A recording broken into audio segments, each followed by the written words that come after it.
আজকে রান্না করে দেখাবো বাইলে মাছ। দেখেন বেলে মাছগুলোকে কেটে কুটে হলুদ লবণ লাগিয়ে কড়াইতে তেল দিছিলাম। তেল দেওয়ার পরে কড়াইটা গরম হয়ে গেছে, তো হয়েছে কি না সেটা একটু চেক করতেছি। তো এখন দেখেন কড়াইটা খুবই ভালো, মাছগুলো কিন্তু লেগে যায় নাই। আজকে রান্না করে দেখাবো বেলে মাছের ভুনা। আর হ্যালো এভরিওয়ান, আসসালামু আলাইকুম। কেমন আছেন সবাই? আশা করি সবাই খুবই ভালো আছেন।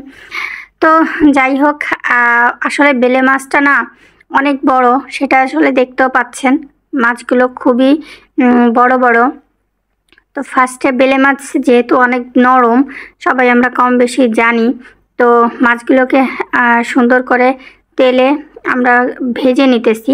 ভেজে নেওয়ার পরে ভুনা করব যাতে ভেঙে না যায়, কারণ বেলে মাছ খুবই নরম একটা মাছ। এই মাছটা আসলে খেতে অসম্ভব মজা।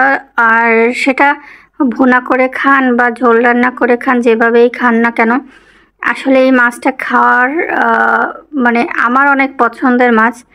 তো যাই হোক, আমার আম্মু মাছগুলোকে সুন্দর করে মানে একসাথে যদি অনেক মাছগুলো দেওয়া হয় তাহলে আসলে কি হবে, মাছগুলো ভেঙে যাবে, এই জন্য তাড়াতাড়ি অল্প অল্প করে ভেজে নিচ্ছিল। এর মধ্যে আম্মু কি করলো, কিছুটা পেঁয়াজ কুচি, কিছুটা রসুন কুচি, আর সাথে কিছুটা কাঁচামরিচ কুচি। আসলে এটা একদম পুরো ভুনা হবে না, আর আমরা না ভুনার ভিতরে বেশি একটু শুকনো মরিচটাকে একটু কম দিয়ে চেষ্টা করি কাঁচামরিচ দিয়ে দেওয়ার, কারণ হচ্ছে গ্যাস্ট্রিকের প্রবলেম হয় সেই জন্য। তো যাই হোক, আমরা ওই পেঁয়াজটাকে একটু ভাজা ভাজা করে অল্প একটুখানি, আসলে শুকনো মরিচ না দিলে আসলে ভুনাও হয় না, এটা দো পেঁয়াজু টাইপের রান্না হবে আজকে। তো এর মধ্যে জিরা বাটা, আদা বাটা, একটুখানি রসুন বাটা, আবার সব বাটা মশলাগুলোকেও দিয়ে দেওয়া হয়েছে। এবার লবণ, হলুদ এগুলোকে একসঙ্গে দিয়ে মশলাটাকে খুব সুন্দর করে কষানো হবে।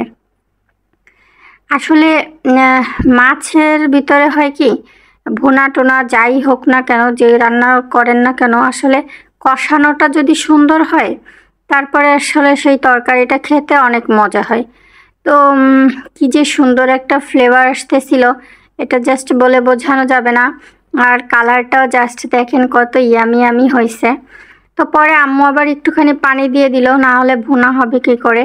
তো এই মশলাটাকে একটুখানি বেশি ভালো করে কষানোর জন্য একটু পানি দিয়ে দিল। তো পানি দেওয়ার পরে যখন পানিটা জাল উঠে যাচ্ছে, এখন দেখেন আস্তে আস্তে তেলটা কিন্তু বেশ উপরে উঠে আসছে। মানে আমার মশলাটা যত ভালো কষানো হবে তারপরে হচ্ছে তেলটা আস্তে আস্তে উপরে উঠে চলে আসবে, তখনই আপনি আসলে বুঝতে পারা যায় যে হ্যাঁ, এটা কষানো হয়ে গিয়েছে। তো এই যে একদম তেল উপরে আসছে, দেখেন খুব সুন্দর ভাজা ভাজা হয়ে গেছে। তার মধ্যে আবার পানি ঢেলে দিল। এখন হচ্ছে পানিটা, মাছটা আমরা এর মধ্যে দেব, তবে যেহেতু পানিটা ঠান্ডা পানি দেওয়া হয়েছে, তো ওই জন্য একটু পানিটা বেশ একটু গরম হয়ে উতাল উঠবে। তারপরে হচ্ছে আমরা মাছগুলোকে এর মধ্যে দিয়ে দিব। তো চুলায় রান্না করতেছে, কিছুটা সময় অপেক্ষা করতে হবে। এর মধ্যেই দেখেন এই যে পানিটা কিন্তু ঠিকই জাল উঠে গেছে, এবং তেলটাও বেশ খুব সুন্দর মাঝখানের দিকে তেলটা ভেসে ভেসে উঠতেছে। তো যাই হোক, এবার হচ্ছে আম্মু আবার একটু দেখতেছে যে লবণ বা হলুদ পরিমাণ ঠিক আছে কিনা। তো এখন একদম পুরো আর কি এটার সুন্দর জাল উঠে গেছে।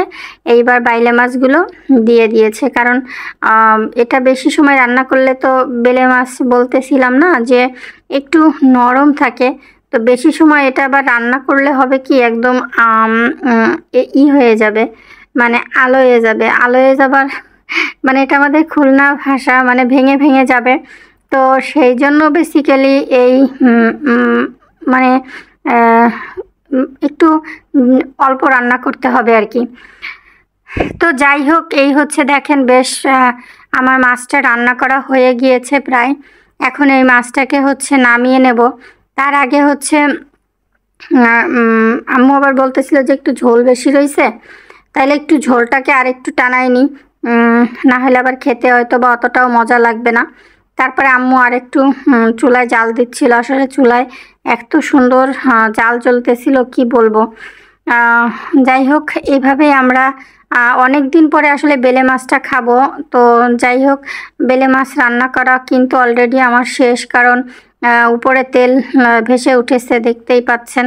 একদম বেশ মাখো মাখো, খুব সুন্দর ইয়ামি একটা কালার হয়েছে। যারা হচ্ছে আমার এই রান্নার ভিডিও দেখেন তাদের কেমন লাগে অবশ্যই কমেন্টস করে জানাবেন। রান্না শেষ, এখন ঘরে নিয়ে যাব।